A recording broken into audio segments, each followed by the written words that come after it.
স্টেশনটা 2002-2003 সাল থেকে বন্ধ আছে। এখানে পর্যাপ্ত ট্রেন নাই, আর কি যে মাস্টার নাই, স্টেশন মাস্টার নাই, পরিচালনার অভাবে এটা মূলত বন্ধ। গুরুত্বপূর্ণ একটা স্টেশন। এখানে কুমিল্লা, দক্ষিণ কুমিল্লার 3টা থানার মেইন পয়েন্ট লাকসাম, মনোরগঞ্জ, নাঙ্গলকোট। ওখানে অনেক যাত্রী হইতো। একসময় দেখা যায় স্টেশন ভরপুর ছিল, মানুষের সমাগম ছিল, ব্যবসা বাণিজ্য ভালো হয়েছিল।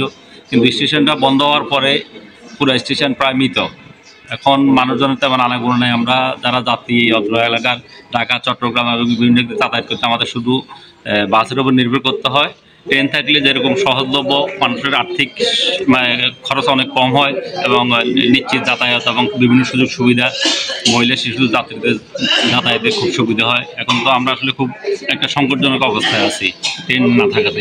আমাদের এলাকার দাবি হলো এই স্টেশনগুলোকে সচল করা হোক। আরও কোনো স্টেশনে বন্ধ, নোয়াখালী পর্যন্ত, লাকসাম থেকে নোয়াখালী রোডে এই স্টেশনগুলোকে সচল করা হোক এবং পর্যাপ্ত পরিমাণ, যেমন একটা শুধু সারাদিন একটা ট্রেন চলে, ইন্টারসিটি ট্রেন উপকূল ঢাকা টু নোয়াখালী। এটা আবার খিলি স্টেশনে কোনো নাই, স্টপেজ নাই। আমরা চাই নতুন, আমরা অনেকদিন শুনছি এক জোড়া ট্রেন এখানে আবার চালু করবে নতুন করে, কিন্তু আজ পর্যন্ত এটা হয় নাই।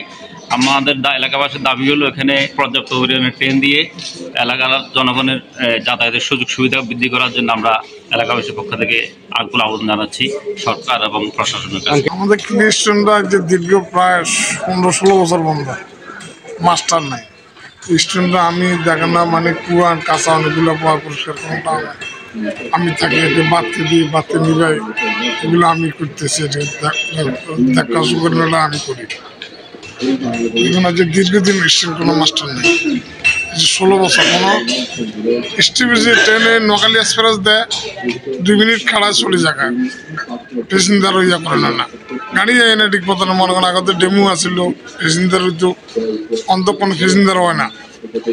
উপকূলে কোনো স্টিপেজ নেই, উপকূলে যাবে শুধু একটা ট্রেন ডেলি 2 বার আপ ডাউন করে, এটাই। আর একটা মাস্টার, একটা সুইপার, একটা কিছু দিব। আমরা এখন দোকান আছে, এই হিসেবে আমরা যা রক্ষণাবেক্ষণ করি, আমরা যে ভাড়াটা দিই এটা আমাদের লস। বছরে আমরা 12,000 টাকা ভাড়া দিই, এটা আমাদের লস। এখানে কোনো স্টিপেজ নেই, ট্রেন নেই, যাত্রী নেই। এখানে আমরা শুধু স্টেশনটা ভাড়া দিই বসে বসে। আমরা ভাড়াটা ব্যাংকে দিই। আমরা স্টেশনে মনে হয় আমাদের দোকানে ভাড়াটা দিতেছি ব্যাংক, বছরে 12,000 টাকা ভাড়া দিই। আমার দাবি এখানে স্টেশনটা চালু করার জন্য দাবি, আর কি স্টেশন মাস্টার দেওয়ার জন্য, মানে স্টেশনের যে টিকিটগুলো বিক্রি হয় সরকারের উন্নত হবে, এটাই আমার আর কোনো দাবি নেই।